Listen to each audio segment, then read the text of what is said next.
seconds is about all, but they've got it all figured out. Between the computers and Roger Penske's good track savvy that he's always had, they're going to do it with the least amount of time possible. Rick Reineman called one of the IndyCar officials, looked like Bill Luchow, over. Michael Andretti, 8 seconds behind Emerson Fittipaldi, will of course inherit the lead if he himself does not make a stop. Andretti has been unlucky in the first 2 races, put out by a collision at Miami and gear problems and finally a crash at Australia. This is one that he could conceivably inherit, despite the problems that he's had today with his left rear wheel. In a lot of ways, Michael is due. I mean, the race that he drove at Australia was the race of his life. I mean, he was spectacular. Let's go to Jackaroo. Well, Paul, let's update you on this stop and fuel and go that thing for Team Penske. Here's what they figured out. They need to take on a little bit over 3 gallons of fuel. By the clock and basing it upon weight and fuel flow, they need to stop and have the fuel nozzle hooked up for a minimum of 2 seconds. They'll have a wooden pole that will tap the fueler. As soon as that time is expired, he'll disconnect and Fittipaldi will be sent on his way. So look for a 2-second stop.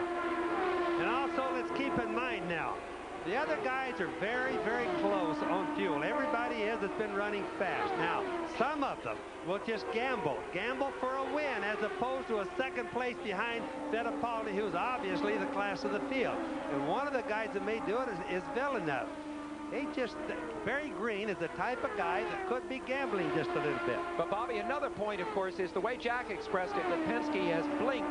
That also takes some of the pressure off Michael Andretti. He could shift up into a more fuel-efficient gear. It would help him to know that Emerson was definitely making the stop. Sam, by then, it's way too late. Believe me, if they're going to save fuel, they had started a long time ago. Well, but they might be doing it now. I think that explains why Michael is dropping back at the rate that he is. But the point is, it's too late to save, is what I'm trying to say. There's nothing left to save now. On board Michael Andretti, 7 laps to go, and here is the leader, Emerson Fittipaldi. A long run. He's got to watch the speed limit here, all the way down to the far end of the pits. Jack, here he is. He comes in, hits the marks exactly. The fuel hose is connected. 1, 2, it's away. He picks it back into gear, flips up the tires, and he's away.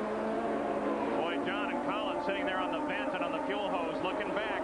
Give me the count, pull the hose. And you know, the worst thing is back a few years, you could come in as fast as you wanted. In that stop, though, Michael Andretti, who was slowing down a little bit, we saw him just before, got passed by this man, Robbie Gordon. Gordon is having himself a field day. Starting back in 9th position, he has now taken the lead, sweeping by Michael Andretti while Emerson Fittipaldi pitted. So he just vaulted from 3rd to 1st in the last lap. So Robbie Gordon, is he about to pick up his first win? Wow. It could be. Fuel is hard decided. Fell back to the lead. This is the win that he has so desperately needed. He has been highly touted. There's Michael Andretti behind him, but remember, Michael is falling back, and Robbie at this point pulling ahead. The interval is 1.79 seconds, first to second. Robbie Gordon from nowhere around Michael when Fittipaldi stopped.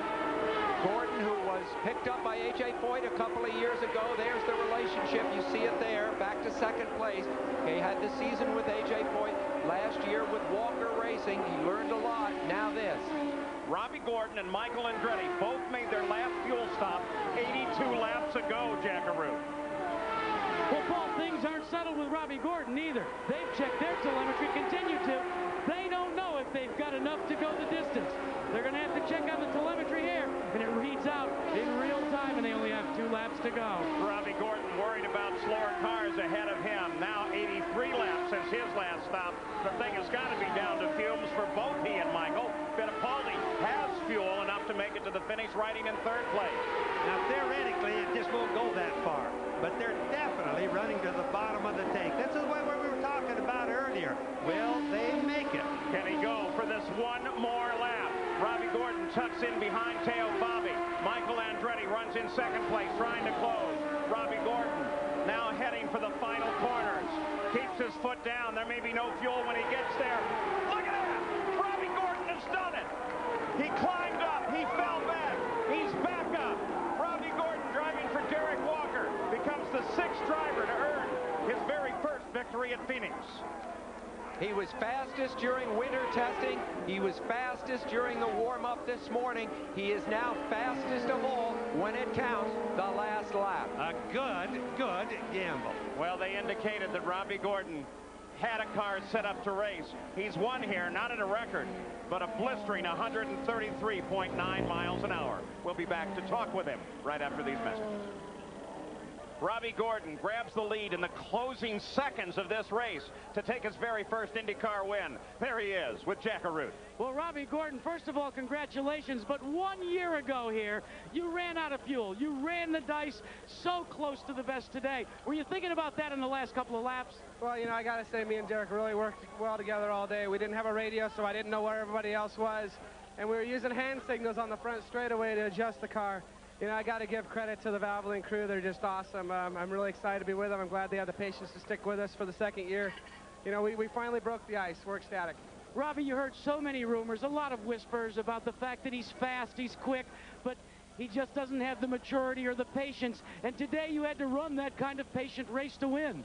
Well, you know, I haven't had much open wheel experience, so it's been a little long learning curve. But, you know, we got the patience for the ovals now. We're really looking forward to going to Indy. We got a little momentum because I tell you, the team was down the dumps, and this is really going to help us out.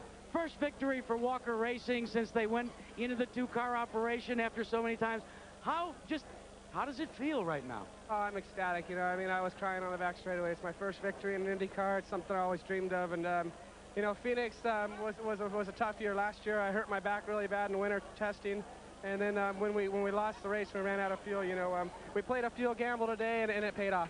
Well, it paid off in aces, and let's check in with Gary Gerould. Well, the man who finishes second, but at least he finishes, is Michael Andretti, the kiss from wife Sandy. And Michael, it had to be, you had so many emotions. They couldn't make the change on the left rear with that one stop. You didn't know about fuel. Then it ends up you come down, and Emerson makes the splash and go, and Robbie Gordon gets by you. How was that he? For the win? That was for the win. Oh, I didn't even know it. You didn't know it. I had no idea I was in the lead. No. You were there when Emerson had to come in to get topped off with fuel, and the crew, they didn't let you know about this? No, they didn't.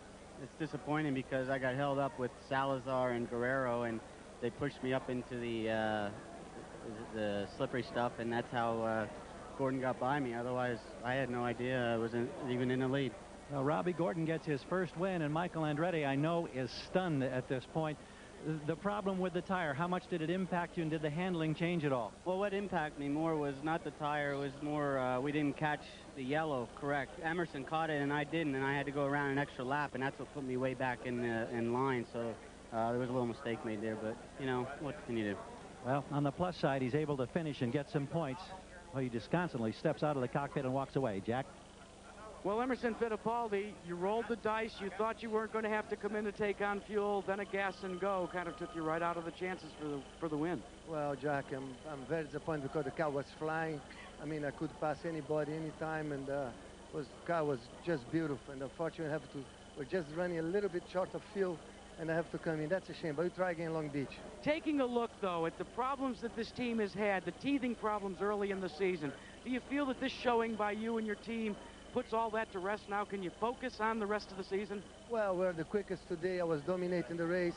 It just happened. The strategy happened. It didn't work on our behalf. But I'm very happy that we've come back on top and we are running strong. I think that's our count and looking for Long Beach now. What's the story about a shoemaker for the want of a shoe? I can't remember it, Paul.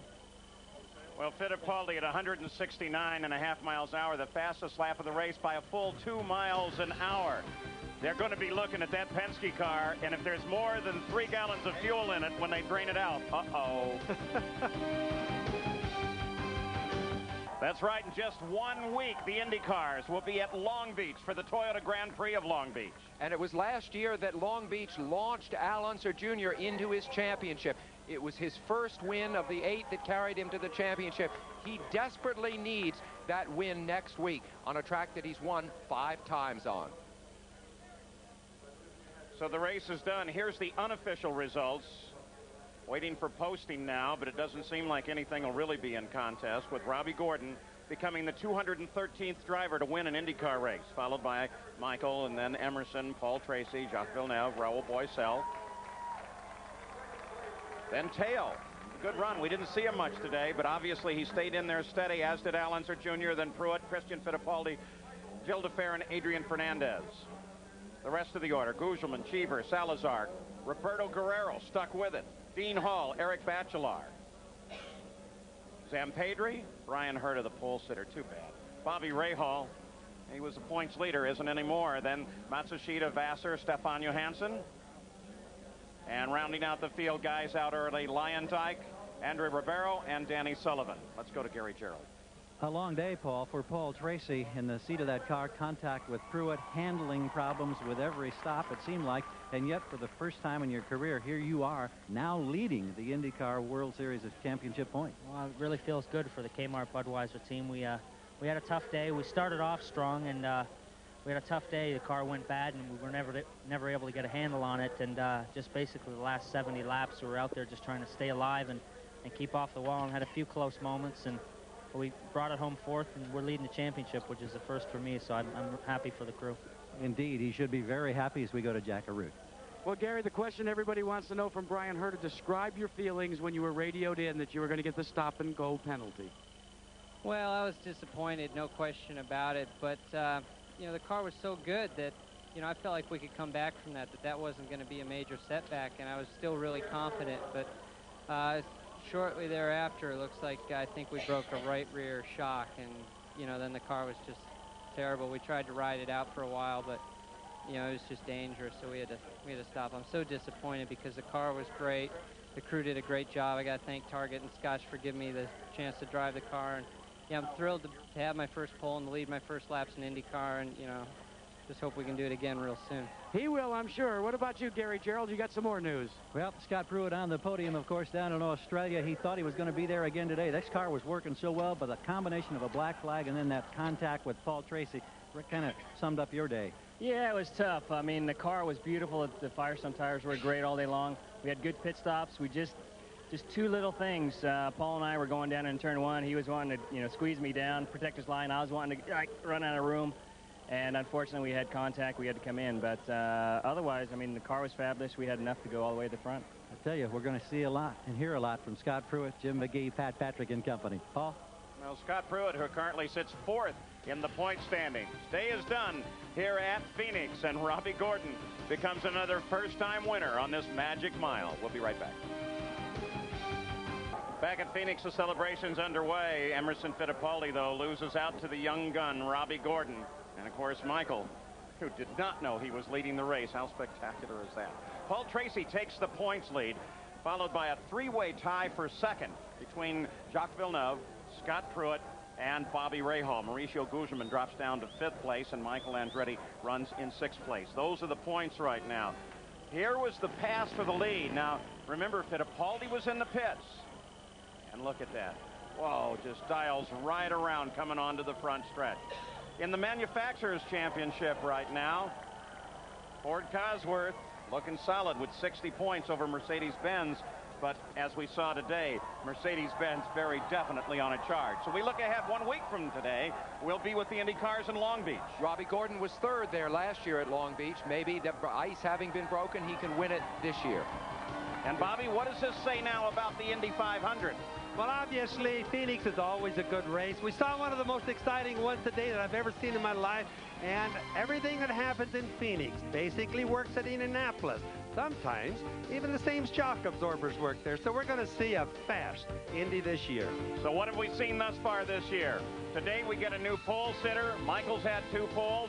We've had 3 races, 3 different winners. Jacques Villeneuve, then Paul Tracy, now Robbie Gordon with his first victory. We told you that there are many stories developing in the Indy cars this year. It has been spectacular thus far. And here on ABC, you're going to stay with us for a while for coverage of the Indy cars next week, then on to Indianapolis for the great Indy 500. I'm Paul Page for Bobby Unser, Sam Posey, Jack Arute, and Gary Gerould. We'll see you in a week at Long Beach. ABC